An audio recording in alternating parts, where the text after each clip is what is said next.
Alors qu'Andjadouela a annoncé lors du sommet extraordinaire de la SADC l'envoi d'une équipe médicale militaire pour secourir les blessés des affrontements dans l'est du Congo, son peuple, quant à lui, dépérit par manque de pouvoir d'achat pour accéder aux soins médicaux. Selon les analystes politiques, le président n'a pris cette initiative que pour se faire bien voir à l'international. Le président du syndicat MITAF a été interpellé et placé en garde-à-vue ce midi, 12 heures après que le syndicat ait déposé un préavis de grève à l'égard du gouvernement pour l'amélioration des conditions des enseignants. Les autorités n'ont pas encore communiqué officiellement sur les motifs de cette arrestation.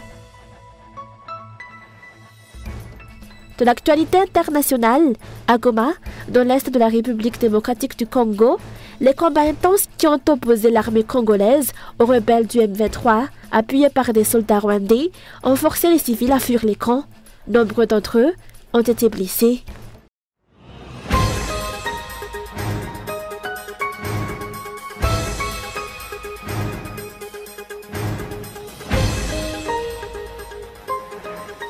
L'État malgache, représenté par Andjadouela, a annoncé lors du sommet extraordinaire de la SADC l'envoi d'une équipe médicale militaire pour secourir les blessés des affrontements dans l'est du Congo. Toutefois, selon les analystes politiques, cette initiative ne serait qu'une manœuvre visant à renforcer l'image du président au sein de la SADC alors qu'il s'apprête à en prendre la présidence. Une décision qui ignore les difficultés et la souffrance de son propre peuple, notamment en matière de santé.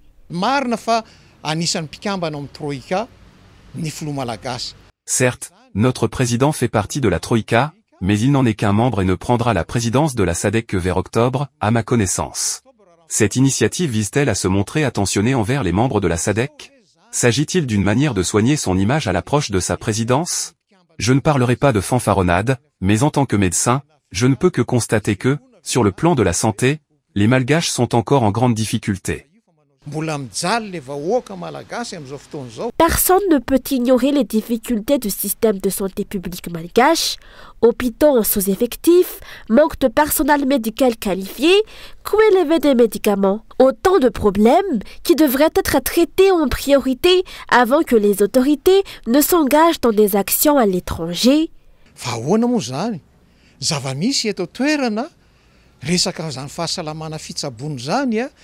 Dans le pays, l'accès aux soins reste une grande difficulté pour la population. De nombreux Malgaches, faute de moyens, renoncent à se rendre à l'hôpital et restent chez eux, livrés à leur sort. Le président devrait d'abord s'attaquer à ces difficultés avant de se tourner vers l'étranger. Là-bas, la guerre est la cause des blessures, tandis que chez nous, c'est la pauvreté qui affame et rend malade. Priorisons l'amélioration de notre système de santé avant de nous engager dans des actions à l'extérieur.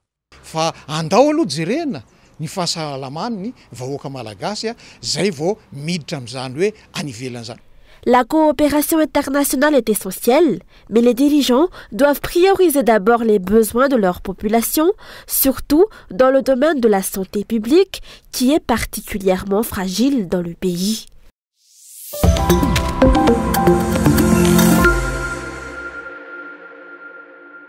Le nombre de personnel de santé à Madagascar est largement inférieur aux normes internationales. Un seul médecin est souvent responsable de la santé de plus de 10 000 personnes. Une charge de travail excessive qui compromet la qualité des soins et la santé publique, selon les médecins interrogés.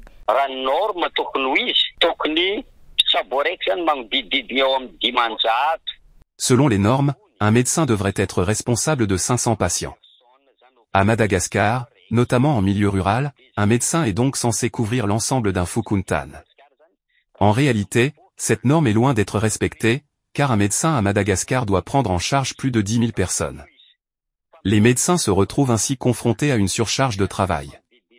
Leur nombre insuffisant aggrave cette situation déjà difficile, qu'il s'agisse de praticiens du secteur public ou privé. Personnes par médecin. Face à cette situation, il est urgent que les autorités prennent les mesures nécessaires pour améliorer les conditions de travail des professionnels de la santé et en recruter davantage. Le manque de considération dont ils font l'objet les pousse souvent à chercher de meilleures opportunités. Il est possible de procéder à un recrutement massif de médecins, mais les autorités ont opté pour une alternative en favorisant les paramédicaux. C'est pourquoi, Selon les chiffres, les paramédicaux sont bien plus nombreux que les médecins dans les centres de santé de base. Toutefois, les autorités doivent adopter une politique claire stipulant qu'un CSB2 devrait être dirigé par un médecin. De nombreux médecins se concentrent dans les chefs-lieux des régions, et même là-bas les effectifs demeurent insuffisants. Il est essentiel de mieux considérer le rôle des médecins, en particulier ceux qui ont choisi d'exercer dans des zones rurales.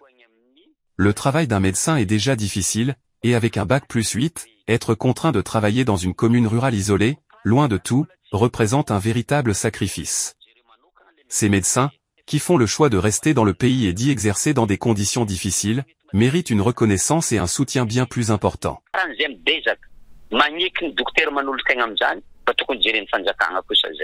Le pays souffre ainsi d'une pénurie de personnel médical. Pourtant, les autorités affirment être en mesure d'envoyer des médecins à l'étranger. Cette situation paradoxale met en évidence la négligence dont fait l'objet le secteur de la santé, alors que celui-ci constitue un pilier fondamental du développement d'un pays.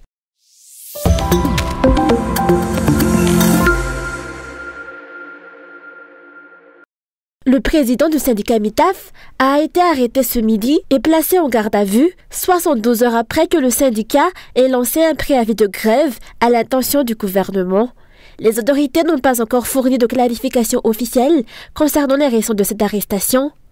Rappelons que le syndicat MITAF a formulé plusieurs revendications visant à améliorer les conditions de travail des enseignants et à renforcer le système éducatif malgache.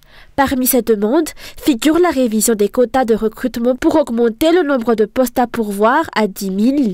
Le syndicat a réclamé également la définition d'un calendrier précis pour ces recrutements et des critères de sélection clairs pour les écoles normales d'instituteurs, ENF, ainsi que pour les centres régionaux, CRI-NFP. Par ailleurs, le syndicat demande une clarification concernant le versement des indemnités de logement et des subventions, ainsi qu'une application rigoureuse des textes de loi en vigueur. Il a exigé également le rétablissement de l'indemnité de CRE ou d'une indemnité équivalente pour le personnel administratif et les conseillers pédagogiques, tout en garantissant le maintien des indemnités déjà en place. Le syndicat MITAF a exigé par ailleurs le limogeage immédiat des responsables de l'éducation faisant l'objet de plaintes, en particulier les chefs de circonscription d'Avarajan, Mitouyatim, Pefutak. Le syndicat MITAF a exigé par ailleurs le limogeage immédiat des responsables de l'éducation faisant l'objet de plaintes concernant des pressions, en particulier les chefs de circonscription d'Avarajan, Mitouyatim, Pefutakatim, ainsi que le directeur régional de l'éducation d'Atnalan. Il a revendiqué également l'intégration systématique et sans délai de tous les contractuels ayant au moins 6 ans d'ancienneté. Enfin, le syndicat a mis en garde contre la possibilité de déclencher une grève si aucune réponse n'est apportée à ces revendications dans le délai imparti de 72 heures.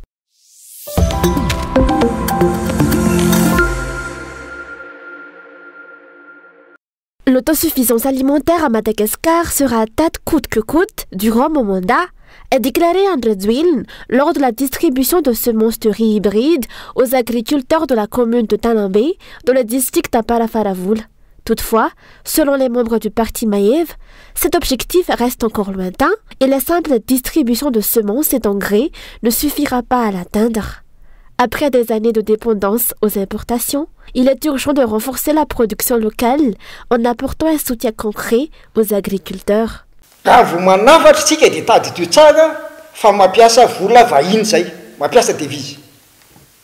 Lorsque nous importons, n'oublions pas que nous utilisons des devises. Pourquoi les autorités ne cherchent-elles pas plutôt à encourager et soutenir la production locale? C'est une simple question d'offre et de demande. Plus les Malgaches sont en difficulté, plus le coût de la vie augmente, réduisant ainsi leur pouvoir d'achat. Prenons l'exemple du riz, son prix avoisine aujourd'hui les 3800 ariars et peut atteindre 4000, voire 5000 ariars dans les régions. Qui n'a pas vu les distributions de riz en grande quantité lors des élections? Malagas, les 50 kilos de riz que vous avez reçus ont-ils suffi pour une année? Et que dire du carburant? Les prix ont baissé temporairement, mais ils augmenteront certainement bientôt. Tout cela montre une réalité implacable, les revenus des ménages ne suffisent plus à maintenir un véritable pouvoir d'achat.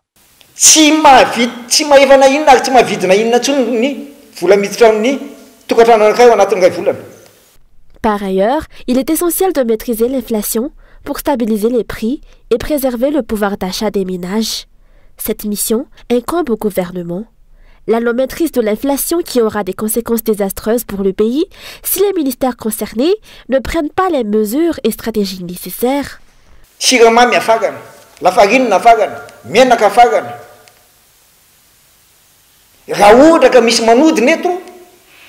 Nous importons du sucre, de la farine, de l'huile. Pourtant, lorsque des usines existent dans le pays, si leurs proches ouvrent de nouvelles, on en vient à fermer celles déjà en place. Il est urgent d'adopter une politique stricte et de faire preuve d'une véritable volonté politique pour changer cette situation. L'utilisation excessive des devises pose également problème. Comment espérer une stabilité économique si cette situation perdure? Face à cette réalité, on peut se demander si le gouvernement ne se contente pas simplement de gérer les affaires courantes. Je me tourne vers vous, Monsieur le Président, vous êtes pleinement responsable de la recherche de solutions. Monsieur le Premier ministre, en tant que chef du gouvernement et de l'administration, quelle est la réponse de votre équipe face à cette crise?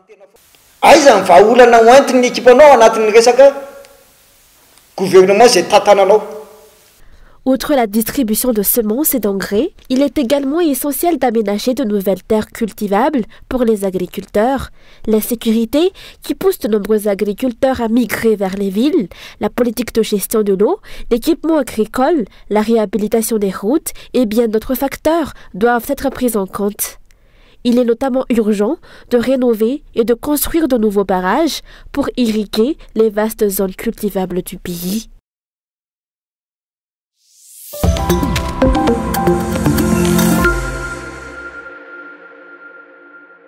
Les inscriptions pour l'examen du baccalauréat ont débuté aujourd'hui, selon un communiqué du ministère de l'Enseignement supérieur et de la Recherche scientifique. Compte tenu des nombreuses irrégularités constatées lors des examens des 5 dernières années, notamment les fuites de sujets, l'État doit tirer les leçons de ces erreurs et prendre les mesures nécessaires, a déclaré aujourd'hui l'ADPM ou l'Association des directeurs des écoles privées de Madagascar.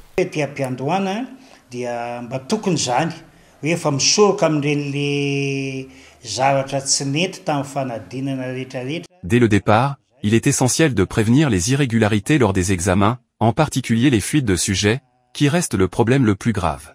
Des mesures strictes doivent être mises en place pour y remédier. Si l'on y réfléchit, ces fuites résultent probablement d'un réseau bien organisé, ce qui exige une vigilance accrue de la part du ministère afin de préserver la crédibilité de nos examens. Par ailleurs, il est tout aussi crucial d'anticiper les coupures d'électricité.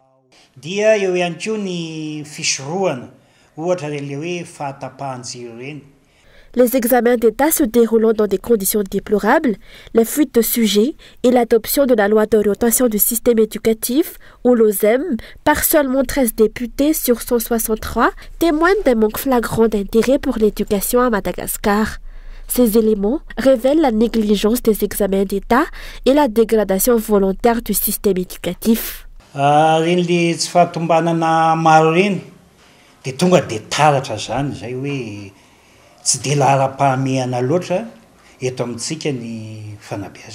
Ces irrégularités montrent clairement que l'éducation n'est pas une priorité dans notre pays. Or, elle constitue la base du développement et reflète l'avenir de la nation. Le déroulement des examens d'État à la lumière des bougies, les fuites de sujets à répétition, ainsi que l'adoption de la loi d'orientation du système éducatif par seulement 13 députés sur 163 illustrent un manque criant d'engagement en faveur de l'éducation. Comment expliquer qu'une loi aussi cruciale ait été adoptée par une poignée de députés alors que le pays en compte plus d'une centaine? Ce n'est pas normal.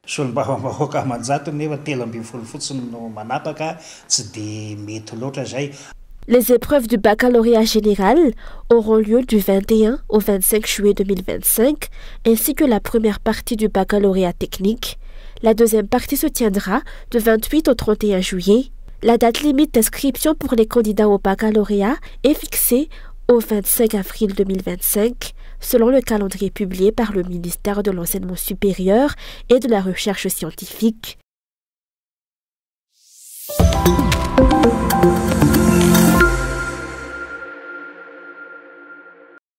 La dépression tropicale évoluant au large des côtes est de Madagascar s'est intensifiée en cyclone tropical et a été baptisé Faïda à 8 h ce matin. Se rapprochant des côtes est, il entraîne une détérioration rapide des conditions météorologiques dans cette région. Selon les prévisions, le cyclone devrait toucher terre entre Sainte-Marie et Brickaville dans la nuit ou demain, en début de matinée, avec des vents pouvant atteindre à 110 km/h. Ce système cyclonique apportera également de fortes précipitations sur le nord et le centre de l'île, avec des cumuls pouvant atteindre 130 mm en 24 heures dans certaines zones. Face à cette menace, une alerte rouge a été émise pour les régions de Diana, Bwin, Bedbug, ainsi que pour les districts de Bealanan, Analalav, Antwi, Bursin et Mapkun. Une alerte jaune est en vigueur pour Analamang, tandis qu'une alerte verte concerne Bunglav, Melak, Mianchvaz et Beluutirbin.